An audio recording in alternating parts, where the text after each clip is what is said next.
Amis internautes de Seneweb TV, seneweb.com, tey ñu ngi ci benn entretien spécial avec le PCA du Grand Théâtre Kilifeu Landing Mbissane Seck ah. j'ai pas l'habitude nag di ko woowee Landing Mbissane Seck parce que turu artiste bi laa koy woowee mais kilifa la ci biir kër gi mais kilifa la ci Grand Théâtre aussi. ñu am mbégte war a waxtaan ak yow ci ponk yu bëree bëri ma bàyyi la nga nuyu ñuy seetaan Seneweb. waaw ñu ngi nuyu téléspectateurs yi nga xamante ni ñooy baaxoo di seetaan Seneweb surtout mon jeune frère Didier Bara bu ñuul, quelqu'un que j'apprécie et que j'admire beaucoup, quelqu'un que tout le monde respecte parce que voilà quoi ni muy defee yëf yi jaar na yoon. asalaamaaleykum. waaleykum salaam Kilifeu bi ñu la nommé li nga xam moo di PCA ay wax yu bëri bëri jóg nañ ñu bëri bëri apprécier nañ ñun ñëpp ñun surtout ñi nga xam ñoo nekk ci monde de la culture urbaine. mais naka nga jotee nomination boobu noonu la. waaw ni ma ko jotee mooy que ni ce jour j'ai tourné une émission j'avais commencé à 23h donc avant may commencer ma ne xaaral ma fay sumay téléphone j'ai tourné je pense Confession c'était au Cosaan donc bi ma fayee sumay téléphone ñu ngi pare 1h30 dès que j'allume mon téléphone message yi commencé wàcc ma ne waaw ba jàmm la dafa xew lu ñu may annoncé appel yi commencé dugg après noonu gel bi ne ma Mame Coumba de Confession ne ma mais yow pourquoi on n'a pas parlé de ta nomination ma ne ko de quelle nomination mu ne ma arrête waay yëguloo ni xamuloo ni tu es nommé PCA du Grand Théâtre ma ne ko tu viens de me l'apprendre mu ne non kañ ma ne ko je t'assure tu viens de me l'apprendre donc noonu comme tous les Sénégalais mu nekk aussi loo xamante ni je ne pouvais pas vraiment décliner ou refuser parce que aussi dans la vie il faut être logique il faut être logique on ne peut pas soutenir un projet ne projet bi gëm nañ ni mooy projet bi nga xamante ni moo war a yóbbu Sénégal bi ñu bëgg boo xamante ni à l'âge de 16 ans je l'ai tôt compris comme beaucoup de Sénégalais ñu ciy xeex di ci xeex ba arriver à gagner une bataille nga ne tu ne vas pas vraiment continuer d'accompagner pour que l'on puisse gagner la guerre donc voilà j'ai accepté et tout le temps ma conscient trop ci lii ñu ma jox nii je vais dire aux Sénégalais que depuis que je suis kilifa à l'âge de 13 ans lépp lu ma mës a réussir ci suma àdduna mission bi mooy mission bi ci gën a ndaw. D'accord. Ça c'est une réponse par rapport ak ni nga commencé sa question mooy ñi ko gëm ak ñi ko gëmul donc c'est juste ça la réponse. ma yaakaar ni bi lay nommé dara dañ lay déglu laaj la ci ay kii sa gis-gis wala jotul am. Bon yooyu peut-être dafay nekk yenn poste yi comme ministère affaire yooyu jàppal bàyyi. waaw dinañ la consulter wax la ci laaj la ci. mais par contre comme ay poste PCA affaire yooyu. waaw gars on m'avait demandé mon CV très honnêtement le ministre Khady Diène Gaye elle m'avait demandé mon CV. même avant boobu sax Serigne Fall Gueye bii di DG Grand Théâtre m'avait demandé mon CV. mais pas pour sax moom xamul woon ni sax vraiment c'était pas pour loolu quoi sérieusement très honnêtement pour être honnête avec les Sénégalais. foofu laa ca yem. ñu bari nag dañ ne lien bi nga am ak Ousmane Sonko tamit bokk na ci li war a tax ñu nommé li nga xam moo di PCA fond bi. waaw xam nga PCA Grand Théâtre bi autant pour moi. waaw xam nga lien bi ma am ak Ousmane Sonko. d'autres l'ont avec Ousmane Sonko. et tout le monde sait que Ousmane Sonko c'est quelqu'un qui est très sélectif. et tout le monde sait que c'est quelqu'un qui ne badine pas quand il s'agit de confier une responsabilité à un Sénégalais loo xamante ni surtout Sénégalais yee ko bokk. Ousmane ne badine pas sur ça. tout le monde xanaa luñ bañ ñi nga xam dañu bañ Ousmane xanaa dinañ ko nangul ni c'est quelqu'un boo xamante ni il ne joue pas avec le contribuable il ne joue pas avec les institutions etc. donc tamit parler pour parler gisuma lu ko fi jar et puis pourquoi nit ñi di taxaw di def ay jugement ak ay analyses yoo xamante ni sérieusement dama naan ñii fu ñu jógee ak fu ñu ko jëlee wala ils ont juste envie de su ma duggee ci internet bi il faut que ma bind d'accord bindal mais su may bind foog ma bind lu bon foog ma bind lu négatif. mais pourquoi les Sénégalais bëgg a dugal seen bopp ci loolu wala ñenn ki Sénégalais yi bëgg a nekk loolu mais lu tax loolu pourquoi vous voyez tout le temps le négatif ci lépp mais sérieusement man je ne comprends pas des fois dama naan ñii est-ce que ça va quoi dafa am ñoo xam ni c'est des maniaques léegi boo dugaloon photo sallallahu alayhi wa sallam ñu dugg wax lu bon ñoom daal nañ wax lu bon rek nañ bind lu bon rek. na ñaaw rek jusqu'à quand est-ce que seen yaay yeeg seen papa yi bi ñu leen di jur dañ leen ne yéen après nekk leen ci société bi fu ngeen duggee ci internet wala fu ngeen kiyee da leen bind lu ñaaw da leen bind lu bon ci nit ñi pour lan comment une personne peut accepter ça. alors depuis lors jot wax am waxtaan yow ak moom le premier ministre. par rapport ak mission bi ñu la dénk ak Sénégal en général. xam nga le lendemain il m'a appelé. ne ma mën nga ko xam nga ko et je sais que tu vas bien le faire. aw ma leneen lu ma la ciy tegal. gëm naa ni mën nga ko sa domaine la xam nga ko te gëm naa ni di nga ko def comme ni nga ko war a defee. amatuma leneen lu ma la ci tegal. tak nga tàmbali liggéey. mais bien sûr. Grand Théâtre. sama nomination dafa génn avant may def passation. le surlendemain ma commencé ñëw Grand Théâtre def prise de contact commencé liggéey. commencé accompagner surtout le DG. parce que aussi y a beaucoup de critères yoo xamante ni j'ai compris que moo tax ñu indi ma fi.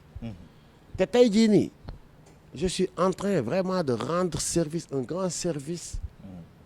au Grand Théâtre saabu nag du fóot boppam. défi yi lan la. mais quand on va faire le bilan incha allahu rabbi. nit ñi dinañ xam ndax kilifa mën na sax yor réew wala mën na yor Grand Théâtre.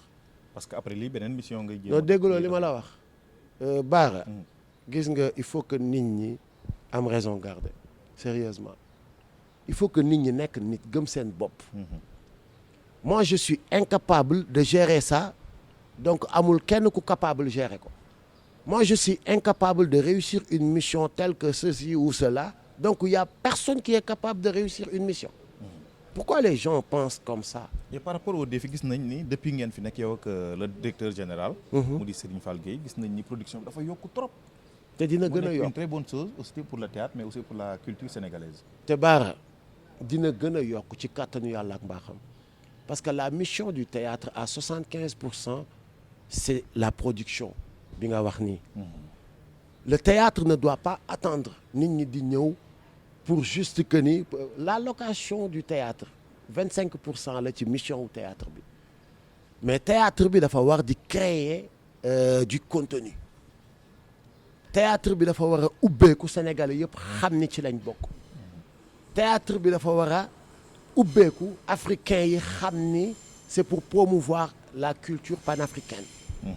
théâtre bi dafa war a ubbeeku pour que adduna bi xam ni am na mais un bijou qui s'appelle le Grand Théâtre de Dakar Doudou Ndiaye Coumba Rose bu nekk Sénégal. ñu fi indi des artistes renommés.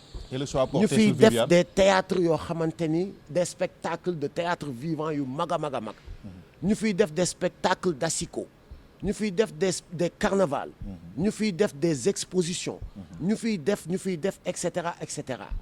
le choix porté sur Viviane et Coumba Gawlo pour nekk les ambassadrices du théâtre.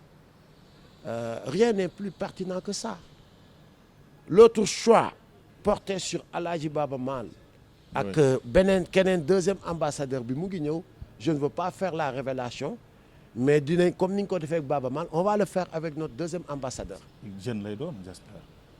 waa xam nga. parce que tamit. xam bu ñu nga waxee Viviane mën nañ ne nekkatul jeune boobu ñuy wax. Coumba Gawlo pare Baba Maal waxatuñu. te la jeunesse aussi dañu bëgg gis seen bopp ci théâtre bi. donc j'espère que ku xale lay doon.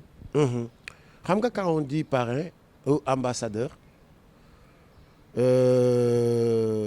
dafay nekk koo xamante ni aussi am na nous avons d'autres ambassadeurs ci yeneen domaine am nañ ñoo xamante ni c'est des personnes yoo xamante ni ils sont dans la culture et dans le spectacle et dans l'animation et dans l'événementiel ñooñu par exemple nee nañ leen fépp fu ngeen dem defal nañ leen ay carte ambassadeur fépp fu ngeen dem jox leen brochure jox leen lépp. Vendez le théâtre.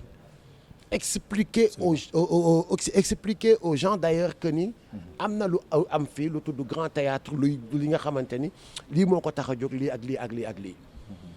mais gis nga gone bu tàggoo ay waajuram. waxtaan ak ñoom ca njëlbeen. fu mu dem ci àdduna wala fu mu nekk ci àdduna. sañ na yaakaar lu baax. c'est le grand Youssou Ndour qui le disait. Baara mag mën na toog fii. toog ci buntu këram. yor lu dul jeex.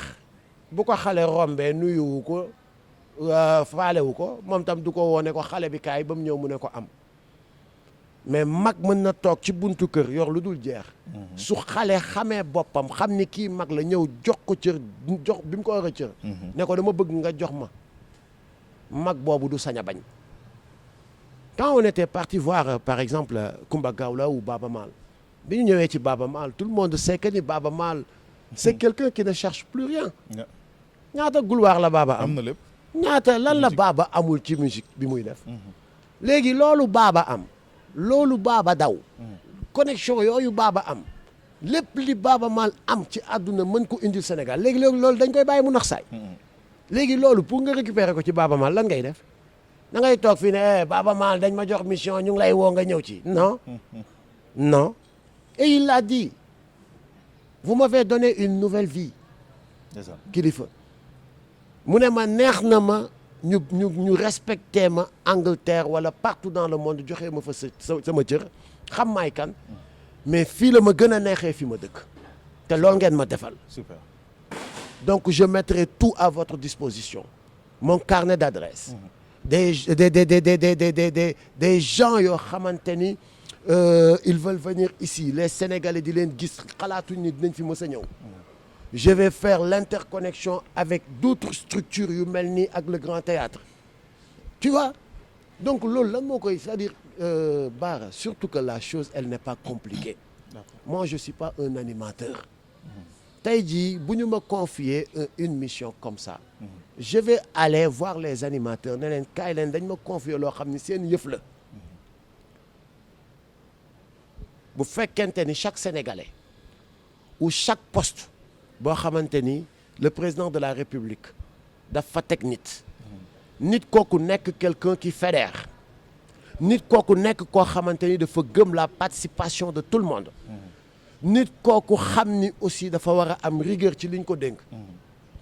képp ku ñu dénk ak ci luñ la dénk di nga ko réussir. super yàlla na yàlla mottali il faut inclure tout le monde. léegi bu ñu doon ñëw ci li nga xam moo di actualité. gis nañ bu baax taxawaay bi nga xam moom nga amoon en tant que rappeur boo xam ne activiste lañ mën nañ ko téye ci Y'en a marre mouvement Y'en a marre. balaa may dem ci question bi ndax kilifa mi ngi ci Y'en a marre ba léegi. waaw xam nga ndax kilifa mu ngi ci Y'en a marre ba léegi. Y'en a marre c'est un état d'esprit. Y'en a marre c'est un état d'esprit. on a été clair avec tous les Sénégalais. un état d'esprit c'est quoi mooy dama jaratul may nekk di ko fi expliquer. dafa am noo xamante ni Kilifeu ak Thiat depuis à l'âge de 16 ans ñu gis ni que ni réew buy dox dafa war a dox ci lii ak lii ak lii ak lii. réew warul dox ci injustice. réew dafa war a dox ci transparence. réew dafa war a dox ci ñi ñuy dénk ñu fonk ñi leen dénk. réew dafa war a dox ba ñooñu. loolu tax ñu épouser une musique qui s'appelle le hip-hop le rap. di ko ci def nekk di ci jouer un rôle boo xamante ni démarqué wu avec tous les autres rappeurs. spécialisé wu ba dañu doon baaxee sax ñoom kër gi ñoom politique rek la ñuy traiter sujet politique rek. alors que on a compris que si on ne fait pas de la politique va nous faire. si on ne s'occupe pas de la politique ne pourra pas s'occuper de nous. Et c'est quoi la politique? L'art de gérer la cité. C'est quoi la politique?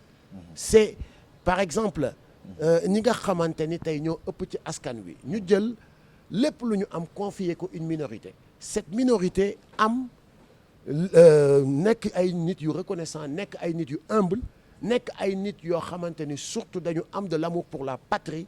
fexe ba loolu ñu leen dénk ñoom ñu ciy jot comme niñ ci war a jotee. ñu koy def di ko def ba 2011 on a jugé nécessaire de créer un mouvement mais dootuñu yem rek ci dugg ci studio génne album di ko dénoncer. wala dootuñu yem rek ci toog ci plateau di ko dénoncer wala dootuñu yem rek ci defar album di conscientiser mais dañuy wàccandoo ak askan wi vraiment def de la ce qu'on appelle de la sensibilisation participer contribuer ba pare fexe ba ce peuple là impliqué wu carrément sur la gestion de l'affaire publique xam ni aussi quand on laisse tout avec une minorité yëf yi du dox ci la ñu créé Y'en a marre ñu ne leen nag Y'en a marre lii la ak lii ak lii Y'en a marre am ay chartam ci biir am organigramme am nu muy doxee am philosophie am lépp ñu ne c'est un mouvement boo xamante ni amul connotation politique c'est un mouvement qui est équidistant à toute obédience de ou chapelle politique donc c'est un mouvement pour les Sénégalais et par les Sénégalais ñu ne ci biir mouvement bi les leaders yi ko porté ku dem ba gis ni wax dëgg yàlla ak yonent bi da nga am envie defi leneen moo xam da nga am envie créer parti comme Fadel l'a fait mënatuloo nekk ci maanaam ñi nga xamante ni ñooy toog di waxee ci kàddu Y'en a marre. Ok. Tu vois un peu. On a été très clair. Et chose que tout le monde respecte pilier wu ci. Prochaine assemblée générale Y'en a marre mu ngi ñëw. di nga gis di nga déggaat ne keneen peut-être koo xamante ni. mais bien sûr donc on peut dire que Kilifeu dafa nekk ci politique bi moo tax léegi nekkatul ci ñi nga xam ne ñooy wax au nom de Y'en a marre. non parce que Y'en a marre moo njëkk a nekk ci politique bi ci ñëpp baara. Y'en a marre c'est un mouvement qui. Ouais, mais Y'en a marre refusé d'occuper des postes. Voilà. Les membres refusés. képp koo xamante ni tu acceptes d'occuper un poste politique un poste dans les instances. Voilà. des instances de décision. mënatuloo siéger ci Y'en a marre. moo tax ci Kilifeu siège tul ci Y'en a marre. non très honnêtement. mais yaa ngi soutenir le mouvement. mais bien sûr. démb seen sortie bi parce noo que ko gisee c'est un mouvement la bu war a am ci Afrique. et leur je sortie dis pas bi Sénégal mais ci Afrique. seen sortie démb bi. bon di caat di wax. j'ai vu beaucoup critiquer comme d'habitude rek quoi. Y'en a marre est un mouvement qui a été apprécié en 2011 quand ça faisait l'affaire de tout le monde. Et benn instant bi fi APR nekkee Macky Sall nekk fi. c'est le mouvement le plus calomnié c'est le mouvement le plus vraiment mouvement bi ñu gën a détracté. mouvement bi ñu gën a yàq deram mouvement bi ñu gën a sosal. mouvement bi ñu gën a song te boobu ba léegi ñu ngi exister. donc juste rek di woo ñi nga xamante ni tey jii nii. ils ont accepté d'accompagner le nouveau gouvernement comme Y'en a marre aussi parce que Y'en a marre accompagne le nouveau gouvernement juste rek di leen woo ci ni bu leen erreur yi daloon ñeneen ñi dal. Y'en a marre n'est pas un mouvement ennemi de l'État. Sérieusement. Y'en a marre, c'est un mouvement qui rappelle. Y'en a marre, c'est des sentinelles. Y'en a marre, c'est un mouvement boo xamante ni vraiment. à chaque fois ñu gis ni war nañ génn pour alerter dinañ génn alerter. mais bu n'êtes pas mal à l'aise par rapport à leur sortie leur position ak critique nga xam ne dafay jóge ci peut-être on peut dire yow ñi nga xam ne tey jii yéen a bokk projet bi. ñoom ñooy critiquer tey jii le mouvement Y'en a marre yow nga nekk un élément de Y'en a marre entre guillemets bu fekkee ni sax ba léegi yaa ngi ci est-ce que nekkulee mal à l'aise par rapport ak critique yi nga xam ne mi ngi dal ci mouvement Y'en a marre ak Thiat bi nga xam ne sa jumeau la. waaw mais xam nga Bara man je suis un démocrate nag fi nga may gis. je suis un démocrate. parce que je l'ai dit. c'est pas la première fois qu'on a critiqué le mouvement. te tey du nekk la dernière fois qu'on va critiquer encore le mouvement. tant que mu ngi exister. et on le savait bi ñu koy créer xamoon nañ ko. mais donc nag. loolu moom. je sais que leaders yi fa nekk c'est des leaders yoo xamante ni. ils se sont préparés à ça xam nañ li leen di xaar. mais l'essentiel en est que qu'il ne soit pas qu'il continue. d'être des gens imperturbables. parce que ñoom fi ñuy waxee nee nañu arrestation yi warul demee nii. waaw ku mel ni Bougane foofu aussi man su fekkoon maa ngi ci présidium ba. waaw. j'allais inviter aussi l'opposition. vraiment ñu nekk une opposition objective. Ils sont pas objectifs. Je suis désolé. Je suis vraiment mais désolé. Bougane ce qu'il fait. lépp li ñuy def nii lépp c'est tout Bara c'est tout mën nga ko wooyee lu la neex ba mu des opposé. Sérieusement tu peux l'appeler comme tu veux. Mais ça sérieusement du opposé. Parce que koo xamante ni daf la naan mon but c'est d'exister quel que soit le prix. naay xëy di wax waxu dof naay xëy wax netetu. Sénégalais yi jël ko mbalak ma ci. maanaam naa am buzz. Même si bu fekkee bad buzz la man naa am buzz rek non sérieusement loo kooku on sait que sabotage ko tax a jóg koo xamante ni il n'est pas pris au sérieux par les Sénégalais dama lay wax ah. Qui ça? Tu as cité son Bougane. nom dama dem ba je ne veux plus sérieusement prononcer son nom moom ak ñeneen nag laa ci yemale parce que taxuñu ma jóg Bara j'ai un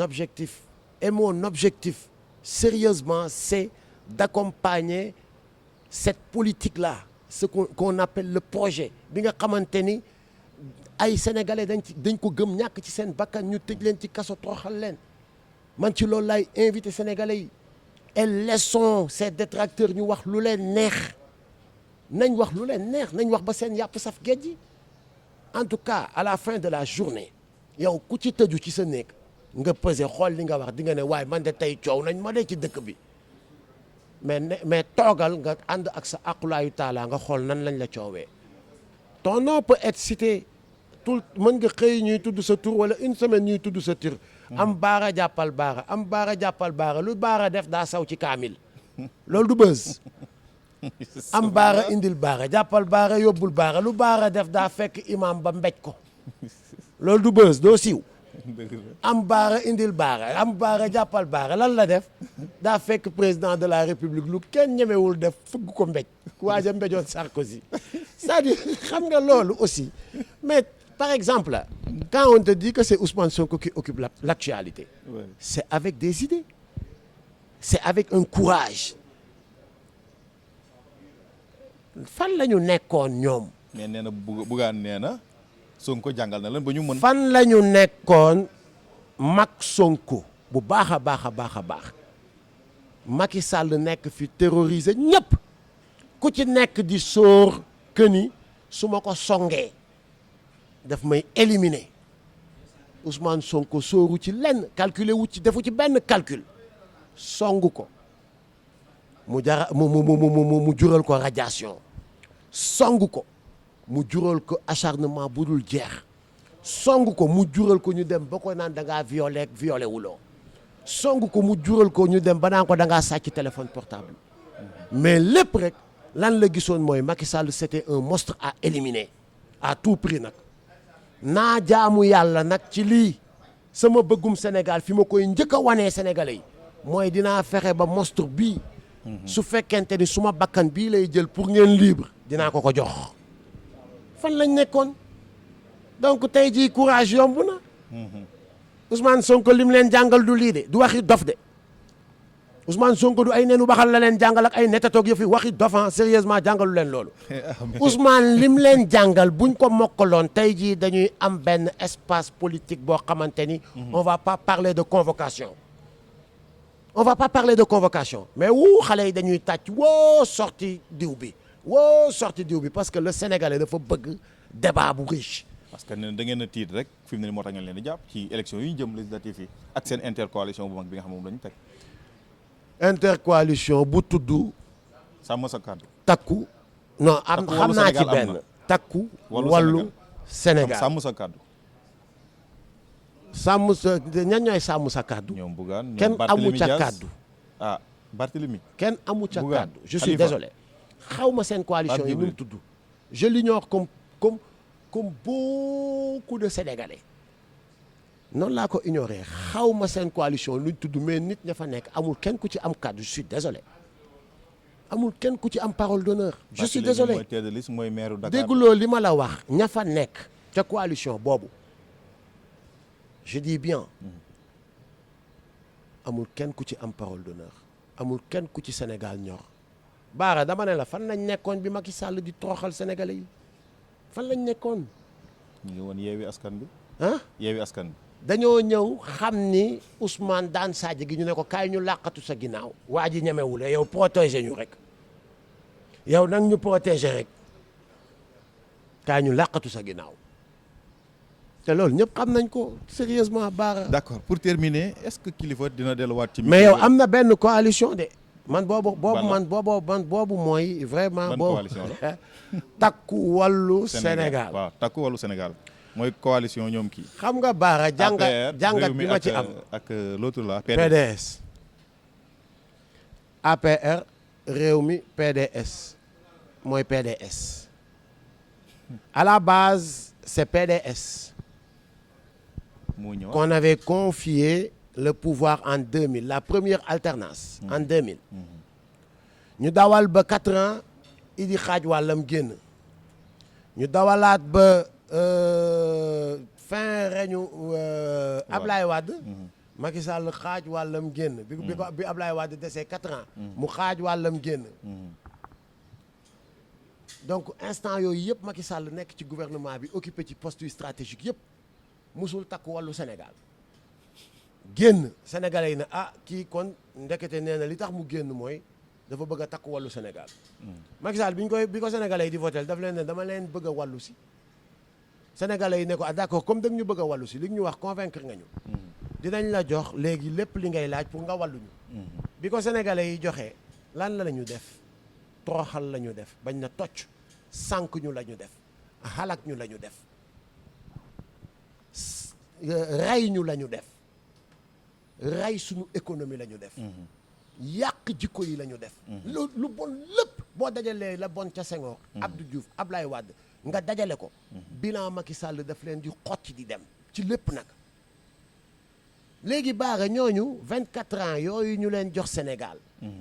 ils étaient incapables de takku wàllu Sénégal amoon pouvoir yëpp nekk président mën a assemblée lépp ñooñu tey à 5 mois ñoo ñëw ne dañuy takku wàllu Sénégal ça c'est un aveu de taille déjà mooy que ni ils avouent que ni pendant ces 24 ans ñoom toroxal nañ Sénégal léegi ci 5 mois ñoom dañu bëgg a ñëwaat ne dañuy wàllu Sénégal donc lenn rek a leen tax a jóg. xam nga boo taxawee ne takku yàq li gouvernement bu bees bii nar a doxal ci réew mi il devait oser dire ça. Sonko mii nga xam ni dañ ko bañ depuis bugguñu ko depuis Sonko mii yàlla nee na moom lay jox pouvoir munuñ ci dara yàlla jox na ko on a tout fait. mais yàlla jox na ko nguur. waa léegi nag ñun tamit dinañ def le tout ba nax yenn sénégalais yu naïf yi buñ ñu xawee may tuuti kii ca assemblée ñu saboté ñoom li ñu bëgg a doxal Sénégal taxaw. D'accord. Qui va en pâtir? C'est le peuple. ñii nga xamante ni ay golo yu màggat ak dangin yu màggat ak yu kenn xamul. yaa ngi tooñ de waaye man maa ko wax. maa ngi lay jaajëf bu baax a baax bàyyi la nga def sa tàggatoo ci Seneweb. am nañ ñëwaat. non baax.